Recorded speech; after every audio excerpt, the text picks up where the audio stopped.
오늘 너무도 잘 아는 시편 1편의 말씀을 갖고 복 있는 사람, 또 다른 말로 표현하면 행복한 사람, 이런 제목으로 말씀을 함께 나누고자 합니다.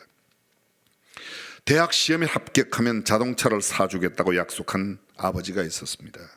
공부를 열심히 하여 아들이 대학에 합격하였는데 차 대신에 예쁜 성경책을 한 권 사주면서 빌립보서 4장 19절을 읽으라고 했습니다. 아들은 화가 났습니다. 대학 4년 동안 성경책을 전혀 읽지 않았고 화가 나서 집에도 가지 않았습니다. 대학을 다녔던 4년 내내 아버지를 향한 불평과 원망이 보통이 아니었습니다. 졸업 후에 매우 투덜거리며 불평스러운 마음으로 집으로 갔습니다. 4년을 벼르고 또 벼르던 아들, 아버지께 대뜸 대들었습니다. 아버지가 되어 어찌 그럴 수가 있습니까? 자동차를 사준다고 해놓고 왜 자동차를 안 사줍니까? 그러자 아버지 아무 말 한마디도 대꾸하지 않고 4년 전에 사주었던 그 성경책을 좀 달라고 그랬습니다. 아들이 가지고 있던 성경책 여기 있습니다. 아버지 가지세요. 아버지가 빌립보서 4장 19절을 펴보라고 합니다. 아니 아버지 가지세요. 아들이 펴봤더니 거기에 보니까 자동차 교환권이 그대로 있는 겁니다. 나의 하나님이 그리스도 예수 안에서 영광 가운데 그 풍성한 대로 너희 모든 쓸 것을 채우시리라. 아버지는 4년 전 이미 차를 주었는데 아들은 그것도 모른 채 4년을 그렇게 보냈습니다. 최고급 승용차 교환권과 아버지의 사랑이 가득 담긴 편지, 4년 동안 그대로 그 성경책 속에 잠들어 있었습니다. 아들은 대학 4년 동안 자동차 없이 원망과 불평으로 지냈던 자신이 너무나도 억울하고 한심스러운 자신을 생각하며 아버지 앞에 고개를 숙이고 훌쩍이기 시작했습니다. 오늘 저와 여러분의 인생이 그렇지 않은지 모르겠습니다. 하나님께서 우리에게 사랑하셔서 너희가 이 말씀대로 살고 이 말씀대로 복종하면, 부종하면 너희가 들어가도 나가도 복을 누리리라고 말씀하셨는데, 우리 오늘 하나님의 복을 누리지 못하고 사는 삶이 있다면 하나님이 부족해서가 아니라 우리가 하나님의 약속의 말씀대로 살지 못하는 때문이 아닌가 생각합니다. 성경을 읽으면 온 세상을 살 만큼의 지혜가 들어 있습니다. 오늘 이야기에 나오는 아들은 4년을 불평과 시비와 원망으로 살았지만 어떤 인생들은 하나님의 말씀 없이 평생을 살다가 인생을 마감하고 떠나가는 사람들도 수없이 많이 있습니다. 또 다른 사람들은 하나님을 믿는다고 말하면서 말씀 없이 제멋대로 살다가 처절하고 초라한 모습으로 주님의 심판대 앞에 서게 된다는 사실, 우리는 잊지 말고 기억해야 할 것입니다. 참으로 행복한 사람 어떤 사람입니까? 우리가 너무도 잘 알고 있는 이 시편 23편과 함께 시편 1편은 전 세계 모든 그리스도인들이 가장 애송하는 시입니다. 모르는 사람이 아무도 없습니다. 복 있는 사람은 악인의 꾀를 좇지 아니하며 죄인의 길에 서지 아니하며 오만한 자의 자리에 앉지 아니하고 오직 여호와의 율법을 즐거워하며 그 율법을 주야로 묵상하는 자로다. 저는 시냇가에 심은 나무가 시절을 쫓아 과실을 맺으며 그 잎사귀가 마르지 아니함 같으니 그 행사가 다 형통하리로다. 악인은 그렇지 않으며 오직 바람에 나는 겨와 같도다. 그러므로 악인이 심판을 견디지 못하며 죄인이 의인의 회중에 들지 못하리로다. 대저 의인의 길은 여호와께서 인정하시나 악인의 길은 망하리로다. 그렇습니다. 본문은 악인과 의인, 의인과 악인을 대조시키면서 복 있는 사람, 행복한 사람이 어떤 사람인가를 우리에게 밝히 보여주고 있습니다. 복 있는 사람, 창세기 1장 27절에 보면 하나님께서 남자와 여자를 창조하셨다고, 28절에서 이렇게 말합니다. 하나님이 그들에게 복을 주시며, 근데 그 복이라는 단어와 본문에 나오는 복이라는 히브리어 단어가 약간 차이가 있습니다. 창세기 2장 2절에 보게 되면 하나님께서 7번째 날 그날을 복주셨다고 말합니다. 안식일을 복주셨다. 그 복이 창세기 1장 28절에 나오는 복과 똑같은 단어이고 시편 1편에 나오는 복은 다른 단어입니다. 창세기에서 말하고 있는 복은 어떤 복인가 하면 하나님의 복입니다. 그런데 시편 1편은 어떤 복인가 하면 하나님께서 주신 복을 갖고 살아가는 사람이 누리는 복을 말하고 있습니다. 하나님의 복을 받은 사람, 그 사람은 행복한 삶을 산다고 이야기합니다. 성경은 이야기하기를 하나님께 복을 받은 사람, 의인의 길이라고 말하고 의인의 성격과 조건, 의인의 삶의 특징, 그들이 누리는 복이 어떤 사람인가, 다시 말하면 행복한 사람의 모습과 대조를 이루고 있는 불행한 사람, 성경은 그를 악인이라고 말합니다. 그를 죄인이라고 말합니다. 오만한 자의 자리에 앉은 사람이라고 표현하고 있습니다. 행복한 사람과 불행한 사람, 결국 행복한 사람은 행복을 선택한 사람이고 불행한 사람은 불행을 선택한 사람입니다. 먼저 성경은 이 행복한 사람들의 소극적인 세 가지 특징이 있다고 말합니다. 1절 보십시오. 악인의 꾀를 좇지 않는다. 그 다음에 죄인의 길에 서지 않는다. 오만한 자의 자리에 앉지 않는다고 말하고 있습니다. 여기 악인이란 말 히브리어로 레샤임이란 말인데 가치 기준이 없는 사람입니다. 표준이 없는 사람, 스탠다드가 없는 사람, 무엇을 기준으로 살아가는 기준이 없는 사람입니다. 잣대가 없는 사람, 절대 기준이 없이 수시로 기준이 변하는 고무줄 잣대를 가지고 살아가는 사람입니다. 현대 용어로 말하면 내로남불, 내가 하면 로맨스인데 남이 하면 불륜, 이렇게 되어서 내 기준으로 내 것은 전부 좋게 해석합니다. 남들은 전부 다 비판적인 시각으로 바라봅니다.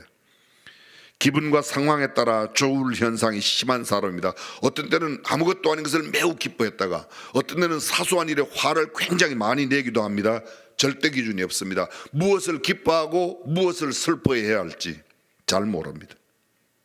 도덕적 윤리적 기준이 시시때때로 변하는 사람, 옳다 옳지 않다의 기준이 상황에 따라 바뀌는 사람, 우리가 잘 알고 있는 세계적인 대임, 러시아의 대문호 도스토옙스키가 까라마조프가의 형제들이라고 하는 책을 썼는데 그 주인공 보면 이반 까라마조프가 이런 고백을 하는 장면이 나옵니다. 만약 신이 계시지 않다면 나는 마음대로 할 수가 있을 텐데, 절대 기준이 없다면 내 마음대로 살 텐데 절대 기준이 있기 때문에 그렇게 못 산다는 겁니다. 하나님이 없다면 마음대로 할 수 있다. 내가 마음대로 할 수 있는 일에 대하여 그 누구도 그것이 틀렸다고 말할 수 없습니다. 사회적인 환경에 따라서 나라의 형편에 따라서 마찬가지입니다. 우리나라에서는 다정한 사람 등 뒤에 이렇게 손을 갖다 대도 아무런 문제가 없습니다. 그런데 만약 여러분들이 태국에 가서 어떤 사람의 등 뒤에 손을 얹었다, 너하고 나하고 죽기 살기로 한판 뜨자는 겁니다. 분위기가 다릅니다. 전혀 다릅니다. 한국 사람이 만약에 어떤 사람을 만나서 얼굴에 침을 뱉는다, 그건 굉장히 모욕적인 일입니다. 그런데 아프리카의 어떤 부족은 가장 친한 사람을 만나면 얼굴에 침을 뱉어줘야 가장 친한 사이가 된대요. 참 이상하죠, 그렇죠? 우리는 들으면 도저히 이해가 안 되지만 거기에 가서는 다른 인사, 다른 어떤 포옹보다도 얼굴에 침을 뱉어줘야 된다는 겁니다.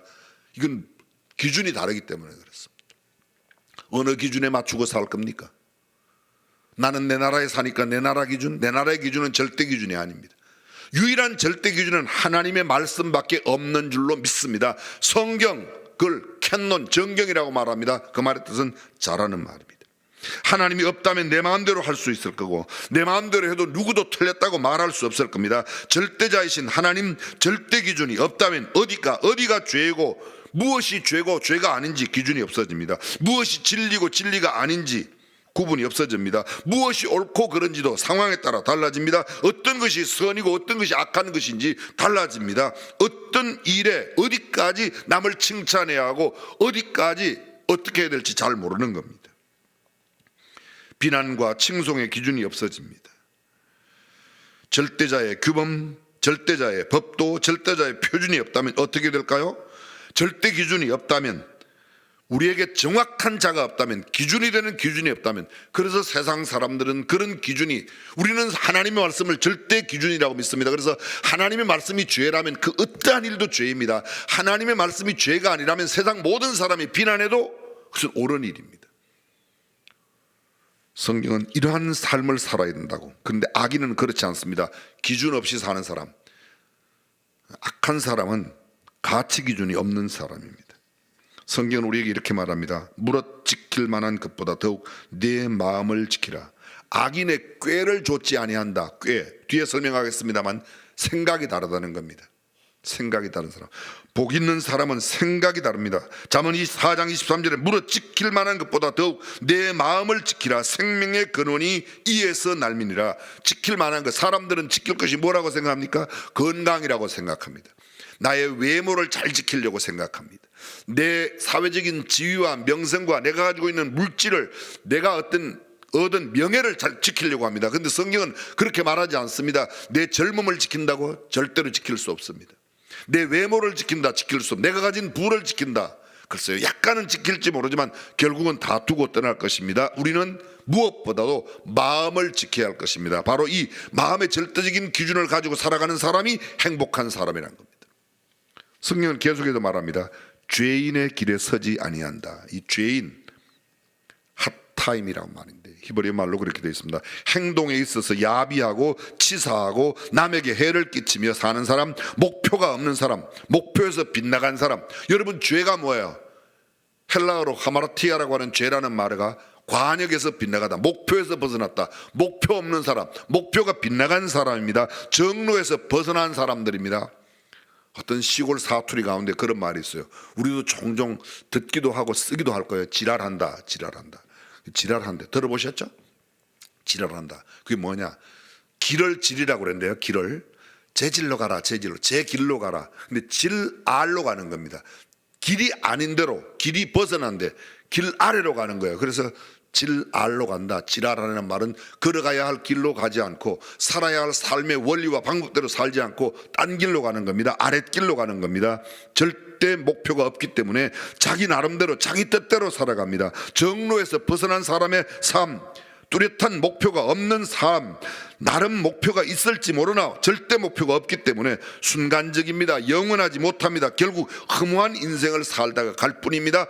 그런 사람, 복 있는 사람이 아니라는 겁니다. 복 있는 사람은 악인의 꾀를 좇지 않고 죄인의 길에 서지 않는다. 목표가 없는 사람처럼 살지 않는다는 겁니다. 성경은 또 말합니다. 오만한 자의 자리에 앉지 않는다. 여기 오만한 자 레침이라고 되어 있습니다. 히브리어는 신앙적인 면에서 거룩하고 진실된 것을 하찮은 농담으로 여기며 하나님을 모독하는 사람을 말합니다. 하나님을 거스리는 사람, 하나님의 말씀을 반대하는 사람, 하나님께 반역하는 사람, 하나님을 부정하는 사람. 시편 14편 1절에 말합니다. 어리석은 사람은 하나님이 없다고 말한다고. 하나님을 무시하는 사람, 하나님 없이 살아가는 사람, 그 사람이 오만한 사람입니다. 하나님을 모독하는 사람입니다. 행복한 사람은 어떤 사람인가? 악인의 꾀를 쫓지 않는다. 악인의 생각을 쫓지 않습니다. 악한 마음, 악한 생각을 갖지 않습니다. 죄인의 길에 서지 않습니다. 오만한 자의 자리에 앉지 않습니다. 유명한 사무엘 스마일스가 그런 말을 했습니다. 생각은 행동을 만들고 행동은 습관을 만들고 습관은 인생을 만든다. 저는 한마디 더 하죠. 늘 이 이야기를 할 때마다. 그럼 생각은 무엇이 만들어요? 말이 생각을 만들어요. 말이. 대부분 사람들에게 말이 먼저입니까? 생각이 먼저입니까? 생각이 먼저라고 해요. 그렇지 않습니다. 말이 먼저예요. 말이 생각을 만드는 겁니다. 말이 온 하나님의 말씀, 하나님의 말이 온 우주 만물을 만들었습니다. 우리가 하나님이 어떤 분이신지 전혀 몰랐지만 하나님은 선한 분이라고 많이 들으면 하나님을 선한 분으로 이해할 겁니다. 하나님을 무서운 분이라고 많이 들으면 하나님을 무서운 분으로 생각할 것입니다. 하나님에 대한 생각, 선하다, 무서운 분이다. 왜 생겨났는가? 지난 시간 내가 들었던 수없는 말들이 하나님을 무섭다고 생각하고 하나님을 어이롭다고, 하나님은 굉장히 사랑의 하나님이라고 생각하는 겁니다. 말이 생각을 만들고 생각이 뭘 만들어요? 행동을 만드는 겁니다. 악인의 꾀를 쫓지 않는다는 말은 악한 사람의 생각을 갖지 않는다는 말입니다. 그렇습니다. 남의 것을 갖고 싶은 마음, 소위 다른 말로 표현하면 도둑질을 할 생각을 많이 하면 도둑질이라고 하는 행동이 나타나고 그 행동이 계속되면 도둑놈으로 정착해버립니다. 고착해버립니다. 악한 생각이 죄를 만들고 그 죄인이 점점 심해서 오만한 자의 자리에 하나님을 거부하는 사람으로 만든다는 겁니다. 행복한 사람의 소극적 행동 보십시오. 악인의 꾀를 좇지 않습니다. 밖으로 드러나지 않지만 사악한 마음을 품고 살아가는 사람, 이 사람이 꾀를 쫓는 사람입니다. 악한 생각, 악한 사상, 악한 교훈을 가지고 있는 사람입니다. 다시 말하면 행복한 사람은 악한 생각을 하지 않습니다. 악한 사상을 좋아하지 않습니다. 악한 교훈을 싫어합니다. 남을 해롭히고 남에게 해를 끼치고 남을 못 살게 만드는 그런 생각들을 아예 갖지 않습니다. 한 걸음 더 나갑니다. 죄인의 길에 서지 않는다. 죄를 짓는 사람과 사귀지 않는다는 말이 죄인의 길에 서지 않는다는 말입니다. 죄를 짓는 사람과 함께 행동하지 않는다. 죄를 짓는 사람과 동업하지 않고 단절한다는 겁니다. 오늘 우리 주변에 있는 죄를 짓는 사람과 우리는 단호히 단절해야 됩니다. 그런데 내게 무언가 생긴다고 해서 악한 생각을 이야기하고 악한 생각을 갖고 있고 악한 생각을 늘 말하는 사람과 가까이 하면 1월 1일 첫날 말씀드린 것처럼 근묵자악이라고, 악인을 가까이 하면 그 악함이 나한테 배오게 되어 있습니다. 세상에는 악한 생각이 난무합니다. 죄를 범하는 행동이 관영하고 만연합니다. 하나님 없는 생각, 하나님이 빠진 사고와 계획, 하나님 없는 마음, 하나님의 눈과 통찰을 의식하지 않는 행동이 짙은 안개처럼 빽빽한 먹구름처럼 세상을 가득 채우고 있습니다. 퍼붓는 장맛비처럼 시도 때도 없이 우리 주변을 꽉 채워 넘치고 있는 이 악한 길에서 우리를 지키는 길은 우리가 늘 하나님을 가까이 하고 하나님의 말씀을 가까이 해야 될 줄로 믿습니다. 복 있는 사람, 바로 그런 사람입니다. 성경 계속해서 이야기하고 있습니다. 그들은 복 있는 사람, 행복한 사람은 오만한 자의 자리에 앉지 않는다. 오만한 자의 자리는 죄악이 습관화된 삶을 의미합니다. 오만한 자의 자리에 앉는다는 뜻은 죄악이 넘치는 삶이 생활 습관이 되어 이제는 완고함으로 굳어진 상태, 이제는 죄를 지어도 무감각합니다. 마음에 어떤 양심의 가책도 받지 않습니다. 이제는 나의 의지와 상관없이 하나님을 반역하는 언동을 자연스럽게 해댑니다. 일말의 양심의 가책 없이 눈꼽만큼도 마음에 그리낌 없이 하나님을 모독하는 말을 하고 행동을 스스럼 없이 합니다. 하나님을 대하여 모욕적인 언사를 쉽게 합니다. 세상에 그런 사람들이 많습니다. 정말 표현하기조차 그렇지만 하나님 믿는다고, 야 하나님을 믿어 내 뭐를 믿어라, 주먹을 내미는 사람, 이런 사람들이 오만한 사람들입니다. 하나님의 이름을 모욕하는 사람, 그렇습니다. 하나님을 모독하는 말을, 행동을 서두름없이 하는 자리에 털썩 주저앉아 범죄의 최고 숙련된 길, 죄 짓는 데는 기술자가 되어 있습니다. 아주 숙련공이 되어 있습니다. 그러면 하나님의 말씀은 전혀 생각지 않습니다. 하나님 자체를 의식하지 않습니다. 죄책감 같은 이런 생각들은 버린 지 오래된 상태의 모습, 오만한 자의 모습입니다. 오늘 성경은 행복한 사람, 복 있는 사람의 소극적인 모습만 보여주는 것이 아닙니다. 진짜 행복한 사람의 진정한 모습이 어떤지, 진정한 그들의 참된 자아상이 어떤지, 그들의 삶의 태도가 어떤지, 그들의 행동이 어떠한 사람인지를 보여주고 있습니다. 이제 2절로 갑니다. 2절, 행복한 사람, 복 있는 사람은 오직 여호와의 율법을 즐거워하며 그 율법을 주야로 묵상하는 자라고 말씀하고 있습니다. 행복한 사람, 율법을 즐거워하는 사람, 하나님의 말씀을 즐거워하는 사람입니다. 여쭤보겠습니다. 여러분은 무엇이 여러분의 즐거움입니까? 단순한 예를 들어볼까요? 하나님의 말씀을 읽고 듣는 것이에요? 아니면 텔레비전 보는 거예요? 오락하고 게임하는 거예요? 아니면 하나님의 말씀을 묵상하는 거예요? 어떻게 단순하게 물어보니까 상당히 우리가 행복한 사람처럼 못 살고 있죠? 그렇습니다. 행복한 사람은 하나님의 말씀을 사모합니다. 하나님의 말씀을 사랑하는 사람입니다. 말씀을 즐거워하며 사모하며 사랑한다는 것은 그 말씀을 하신 하나님을 사랑하고 사모하고 기뻐한다는 말입니다. 요한복음은 우리에게 이렇게 말합니다. 예수님께서 하신 말씀입니다. 너희가 나를 사랑하면 나의 계명을 지키라.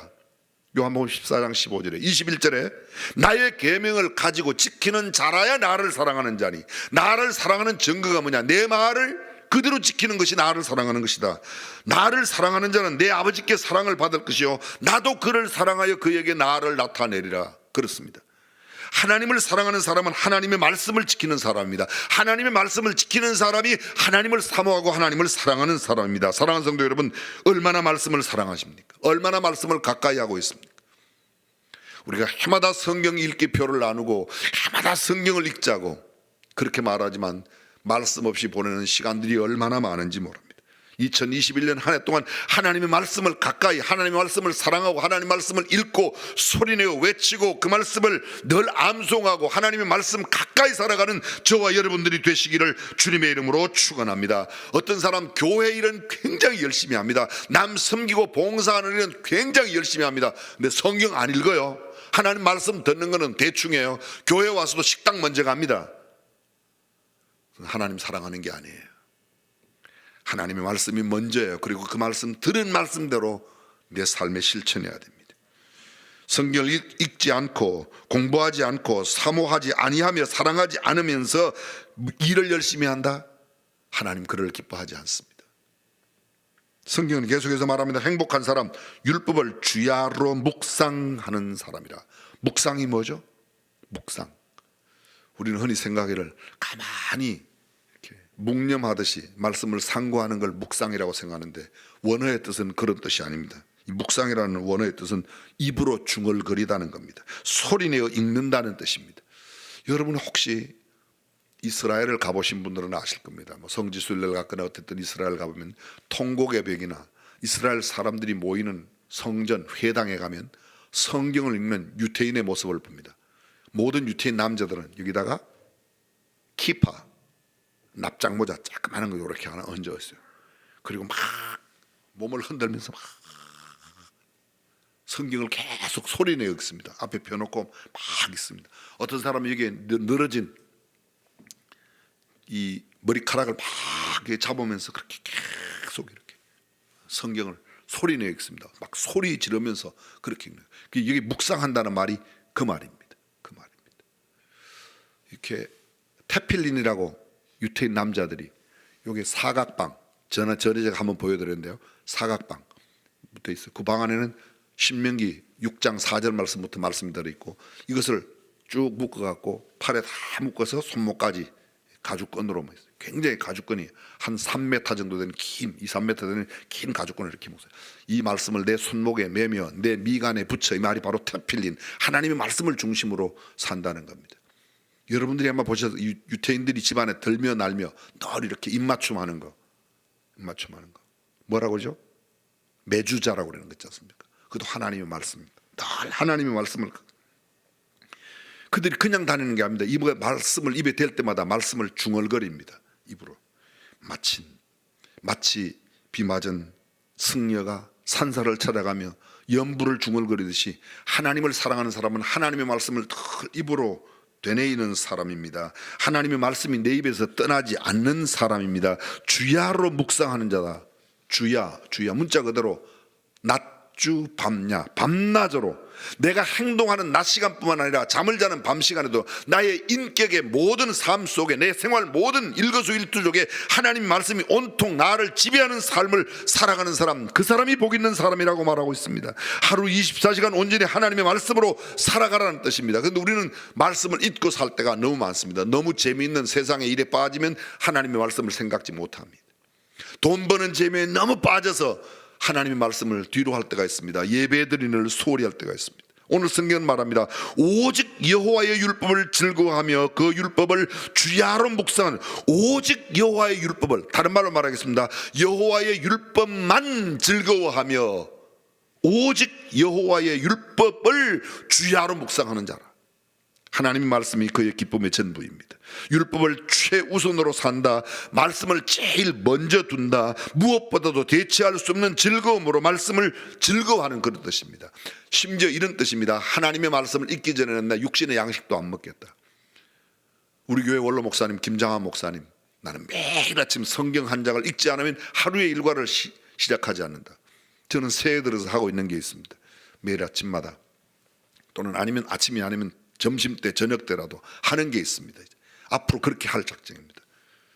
스마트폰을 켜고 카톡을 열고 아무에게나 방에 들어가서, 저는 친구들 방에 들어갑니다. 함께 들어가서 밑에 플러스를 딱 누르면 딱 눕히면 음성 메시지 남기는 데가 있어요. 음성 메시지를 딱 누르고 성경을 막 읽습니다. 그게 5분이 되면 자동으로 끝납니다. 근데 5분이든 10분이든 계속 읽고 끝나고 난 뒤에 보내기를 하면 그게 갑니다. 물론 제 친구들이 그거 읽지 않습니다. 가끔 읽는 사람이 그래요. 가끔 읽는 사람이 목소리가 굉장히 어떻다는 둥 저떻다는 둥 이야기합니다. 목소리에 관심을 둘 게 아니라 말씀의 내용인데 한번 소리내요. 여러분, 그냥 눈으로 읽는 것하고 소리내어 읽는 것하고 다릅니다. 성경은 이렇게 말합니다. 묵상한다, 중얼거린다, 입으로 소리내어 읽는다, 그런 말입니다.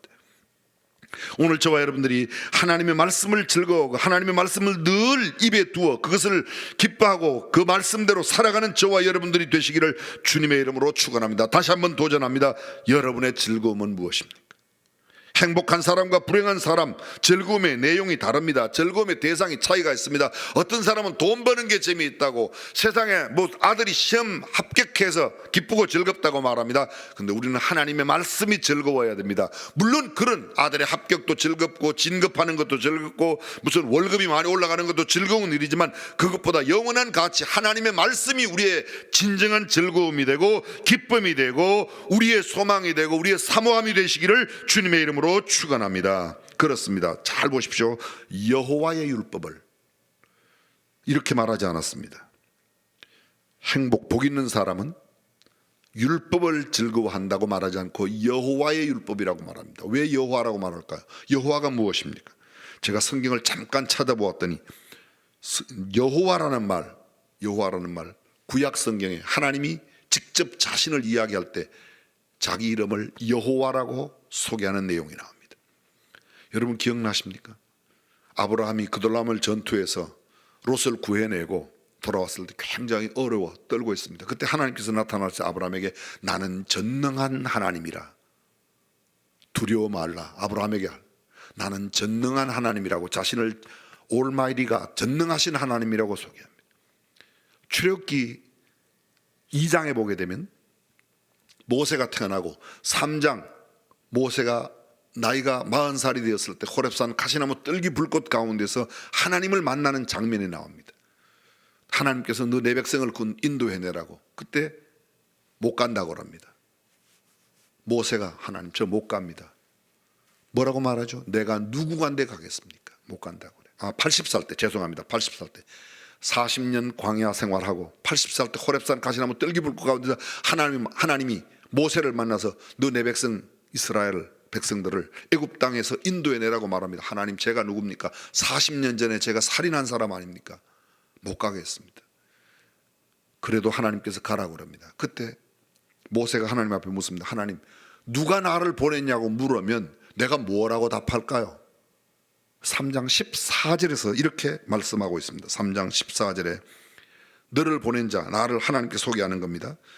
하나님이 모세에게 이르시되 나는 스스로 있는 자니라. 또 이르시되 너는 이스라엘 자손에게 이같이 이르기를 스스로 있는 자가 나를 너희에게 보내셨더라. 스스로 있는 자, 그리고 그 스스로 있는 자라는 말에 한 단어가 여호와입니다. 여호와라는 말이 스스로 있는 분. 그래도 15절 나를 너희에게 보내신 이는 너희 조상의 하나님 곧 아브라함의 하나님 이삭의 하나님 야곱의 하나님 여호와라 하라. 이는 나의 영원한 이름이요 대대로 기억할 표본이라. 나의 이름은 영원하다. 이 여호와라는 이름의 뜻은 뭔가 하면 영원성을 갖고 있습니다. 한순간에만 하나님이 아니에요. 한순간에만 나에게 큰 힘이 되고 한순간에만 내 빽이 되고 한순간에만 나를 지지하는 게 아니라 영원한 나의 힘이 되시는 분. 그렇습니다. 초월하신 하나님, 시간을 초월하여 계신 그 하나님께서 주신 말씀입니다.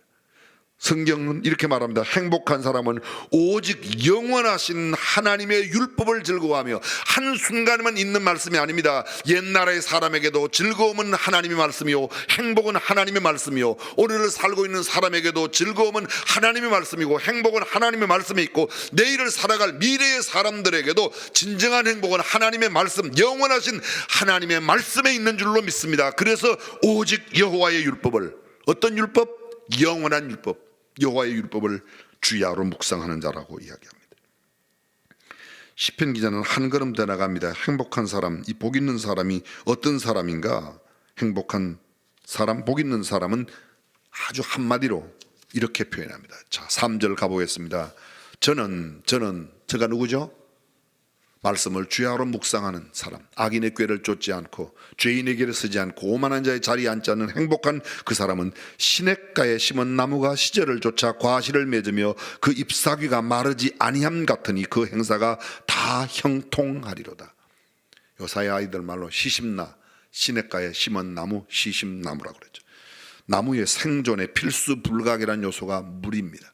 근데 시냇가에 심겼다는 말은 그 나무가 언제든지 푸르고 청청할 수 있도록, 언제든지 성장하고 성숙할 수 있도록 풍성한 열매를 맺을 수 있는 그런 모습을 이야기하고 있는 겁니다. 하나님의 말씀을 그렇게 사랑하고 사모하고 그 말씀을 중얼거리며 살아가는 사람, 그 말씀대로 삶을 살아가는 사람, 생명의 풍성함을 얻을 것이고 소출의 풍성함을 얻을 것이고 그의 모든 삶이 형통한다고 말합니다. 형통이란 단어 요사이 말로 뭐예요?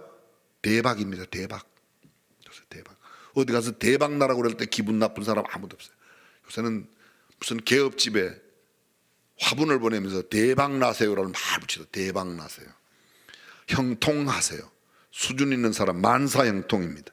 대박 인생, 승리하는 삶, 성공하는 인생, 오해하지 마십시오. 실수가 없다는 말이 아닙니다. 난관과 어려움이 없다는 말이 아닙니다. 하나님을 사랑하는 사람, 주야의 말씀을 묵상하는 사람들에게도 때로는 어려움이 옵니다. 난관이 옵니다. 역경이 올 수 있습니다. 그러나 그것 때문에 인생의 궁극적인 승리가 무너지지 않는다는 말입니다.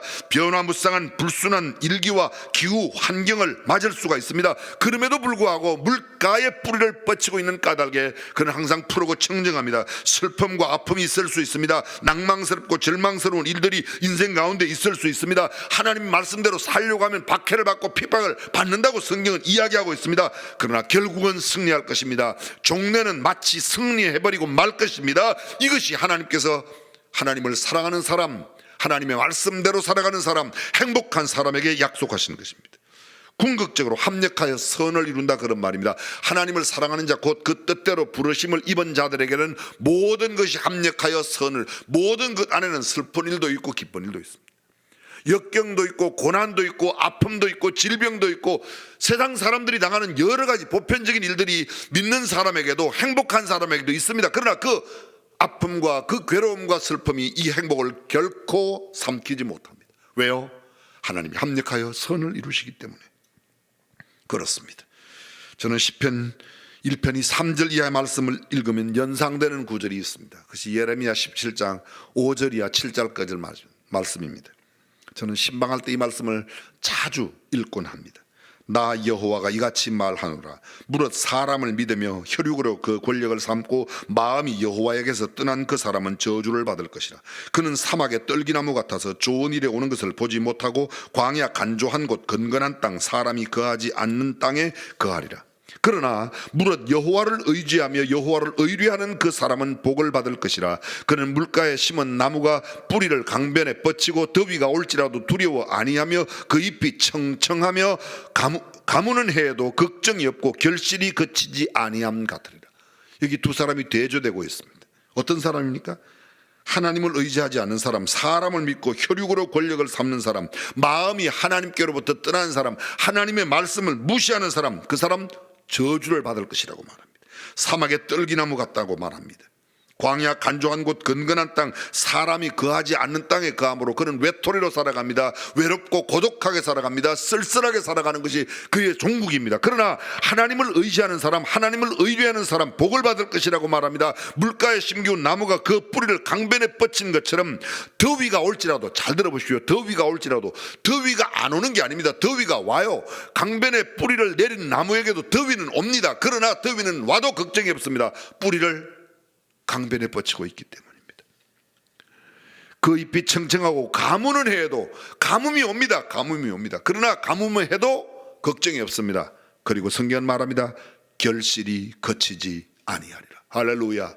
사랑하는 성도 여러분, 하나님의 말씀을 가까이 오고 하나님을 의뢰하여 주의 법도와 율례를 묵상하고 살아가는 사람 되어 하나님의 풍성함이 저와 여러분들에게 있기를 주님의 이름으로 축원합니다. 4절부터는 대조를 이루고 있는 또 다른 모습이 나타납니다. 악인은 그렇지 않으며. 지금까지 우리는 행복한 사람의 이야기를 했습니다. 저는 악한 사람의 이야기를 길게 하지 않지만 대조를 이루고 있는 하나님의 말씀에 비추어 잠깐 설명하겠습니다. 악인은 그렇지, 악인은 어떻다는 겁니까? 악인은 물가에 심은 나무 같지 않다는 겁니다. 악인은 풍성하지 않다는 겁니다. 악인은 저주를 받을 것이라고 말합니다. 오직 바람에 나는 겨와 같도다. 그러므로 악인이 심판을 견디지 못하며 죄인이 의인의 회중에 들지 못하리로다. 대저 악인의 길은 여호와께서, 의인의 길은 여호와께서 인정하시나 악인의 길은 망하리로다. 그러나 하나님이 인정하시는 길, 그건 의인의 행복한 사람입니다. 그러나 하나님께서 인정하시지 못하는 삶을 살게 됩니다. 바람에 나는 겨와 같습니다. 심판을 견디지 못합니다. 의인의 회중에 들지 못한다. 의인의 회중에 들지, 의인들이 가장 최종적으로 집합하는 곳이 어디예요? 천국이에요. 천국이에요. 여기 못 들어간다는 거예요. 천국에 못 들어간다는 거예요. 저는 대조시켜 봅니다. 행복한 사람, 복 있는 사람과 불행한 사람, 다른 말로 복 없는 사람. 행복한 사람, 복 있는 사람은 예수 그리스도를 믿음으로 의롭게 된 사람이 의인입니다. 세상의 모든 사람은 죄인이에요. 그런데 예수 그리스도를 믿음으로 말미암아 의인이 되는 겁니다. 악인은 그렇지 않다고 말합니다.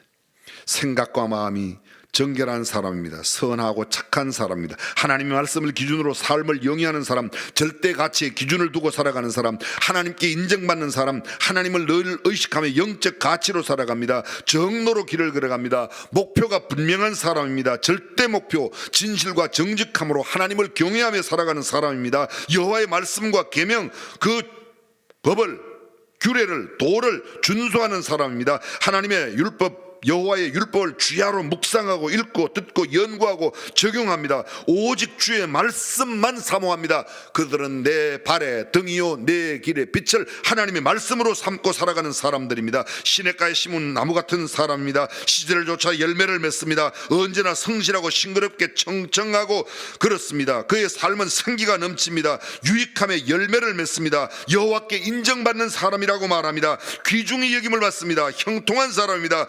심판대에 상급을 받습니다. 여러분, 의로운 사람도 심판대에 서요. 그런데 심판대 앞에서 그 사람은 상급을 받고, 악인은 어떻습니까? 심판대 앞에서 형벌을 받는 겁니다. 저주를 받는 겁니다. 결국 그들은 천국의 삶을 누리게 됩니다. 그런데 불행한 사람, 복 없는 사람, 그 사람은 악한 꾀를 도모합니다. 죄인의 길에 죄를 짓고 살아갑니다. 오만한 자의 자리에서 하나님을 부인합니다. 자기의 악한 생각대로, 나쁜 생각대로, 부정한 생각대로 자기의 욕심을 추구하는 삶을 살아갑니다. 절대 가치를 인정하지 않습니다. 자기 마음대로, 자기 계획대로, 자기 기준으로 하나님을 부정하며 자기 의식 속에 자기가 세속적 가치로 세운 그것을 따라 살아갑니다. 죄악의 길로 살아갑니다. 목표가 없습니다. 세속적인 목표를 가지고 있을 뿐 그들은 영원한 목표를 가지고 있지 못합니다. 거짓을 일삼습니다. 하나님을 회방하고 신성을 모독합니다. 죄 짓는 기술자로 살아갑니다. 죄악의 숙련공으로 살아갑니다. 내 기준과 내 생각, 내 사고, 내 경험을 더 중요시합니다. 하나님의 말씀을 무시하는 사람들입니다. 오직 바람에 나는 겨와 같은 삶, 일시적이며 한시적이며 순간적인 사람들입니다. 마치 잘 되는 것 같아도 결국은 패망하는 사람입니다. 그러나 행복한 사람은 지금은 잘 되지 않는 것 같지만 결국은 승리하는 사람, 성공하는 사람입니다. 하나님께 인정받지 못하는 사람이 불행한 사람이고 복 없는 사람입니다. 사람의 기획에도 사라집니다. 형통하지 못합니다. 허무함으로 끝납니다. 후회하며 저주하는 삶을 살아갑니다. 그들은 결국은 지옥으로 가고 말 것입니다. 그렇습니다. 우리는 언젠가는 심판대 앞에 서게 될 것입니다. 행복한 사람, 하나님 말씀을 따라 산 사람은 큰 상급을 받을 것이고, 그렇지 않은 사람은 큰 징벌과 저주를 받을 것입니다. 그래서 심판의 날은 분리의 날입니다. 마치 마태복음에 이야기하는 대로 양과 염소가 분리되듯이, 알곡과 가라지를 주께서 분리하듯이, 좁은 길로 좁은 문으로 들어온 사람, 하나님의 말씀대로 살아온 사람, 세상에서는 참 힘들고 어렵게 산 것 같았지만 그는 결국 하나님께 인정받는 큰 상을 받을 것이고, 넓은 길 내 마음대로 아무렇게나 살아온 삶은 그들은 천국에 들어오지 못하는 비극을 맞게 될 것입니다. 말씀을 맺겠습니다. 사랑하는 성도 여러분, 하나님을 가까이 하는 사람, 하나님의 말씀을 가까이 하는 사람, 기도하는 사람, 하나님을 예배하는 사람으로 금년 한 해 동안도 행복한 저와 여러분이 될 수 있기를 주님의 이름으로 축원합니다. 대한민국에서 존경받는 직업은 어떤 사람인가? 대한민국 한국 사람의 직업관을 조사를 했습니다. 2016년도 인하대학교 학생생활연구소의 조사팀이 조사를 했습니다. 가장 존경받는 직업 1위 소방관이었습니다. 1996년, 2001년, 2009년, 2016년까지 무려 4번 조사를 했는데 4번 다 가장 존경하는 직업은 무슨 직업이냐, 존경받는 직업 뭐냐고 물었더니 소방관이라고 그랬습니다. 둘째는 환경미화원이었습니다. 셋째는 의사였고 넷째는 교사였습니다. 성직자 목사는 안타깝게도 저 뒤에 8위에 있었습니다. 그리고 맨 끝자리에는 죄송합니다, 국회의원이 있었습니다. 마땅히 존경받아야 할 사람들이 뒷자리에 있고 우리가 생각하기에 그렇지 못한 사람이 앞자리를 했습니다. A.W. 스모키 리인이라고 하는 소방관이 있었습니다. 화재 현장에서 어린아이 3명을 구하지 못한 것 때문에 너무 스스로를 자책하다가 1958년 그는 시 한 편을 남기게 됩니다. 2001년 3월 달에 홍제동 화재 사건 때에 순직했던 소방관 김철홍 씨 책상 위에 이 스모키 리인의 소방관의 기도라고 하는 기도가 그대로 남아 있었습니다. 내용은 다음과 같습니다. 신이시여, 제가 부름을 받을 때는 아무리 뜨거운 화염 속에서도 한 생명을 구할 힘을 주소서. 너무 늦기 전에 어린아이를 감싸 안을 수 있게 하시고 공포에 떠는 노인을 구하게 하소서. 언제나 집중해 겨날편 외침까지도 들을 수 있게 하시고 빠르고 효율적으로 화제를 진압하게 하소서. 제 임무를 충실히 수행케 하시고 제가 최선을 다할 수 있게 하시어 이웃의 생명과 재산을 보호하게 하소서. 그리고 당신의 뜻에 따라 제 목숨이 다하게 되거든 부디 은총의 손길로 제 아내와 아이들을 돌보아 주소서. 그렇습니다. 하나님의 뜻에 자기의 일을 맡기고 자기의 삶을 맡기고 성실하게 산 한 소방관의 이야기. 그들이 지적했던 존경받는 직업, 존경하는 직업, 환경미화한 모두가 잠든 새벽 악취나는 그 쓰레기 더미를 다 청소해내고 더울 때에도 추울 때에도 싸워가며 삶의 터전을 깨끗이 만드는 숭고한 삶, 그들이 존경받는 삶이라고 말합니다. 의사 마찬가지입니다. 때로는 상대적으로 많은 사람들보다 고수익을 인해서 비난받는 경우가 있지만 그러나 따지고 보면 의사 아무나 할 수 있는 게 아니죠. 생명을 살리기 위해서, 국민 건강을 증진하기 위하여 수술대에서 수술을 하는 장면 생각해 보셨습니까? 부러진 뼈를 다시 잇기 위하여, 때로는 그것을 잘라내기 위하여 피 묻은 고무장갑 속에서 몇 시간씩 사투를 벌이는 의사, 참 그렇습니다. 그렇습니다. 우리가 살아가는 삶의 스타일은 여러 가지가 있을 겁니다. 직업도 다양합니다. 그러나 어떤 직업에서 무엇을 하든 하나님을 경외하며 하나님의 말씀을 따라 사는 숭고한 하나님의 사람으로, 복 있는 행복한 하나님의 사람으로 살아갈 수 있기를 주님의 이름으로 축원합니다. 기도하겠습니다.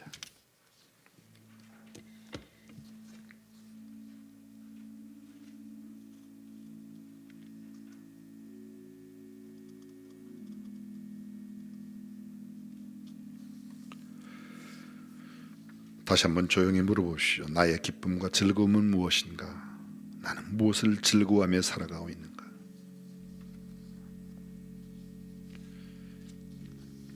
한 걸음 더 높은 차원으로 물어보십시오. 나는 행복한 사람인가? 아니면 불행을 선택하며 살고 있는 사람인가?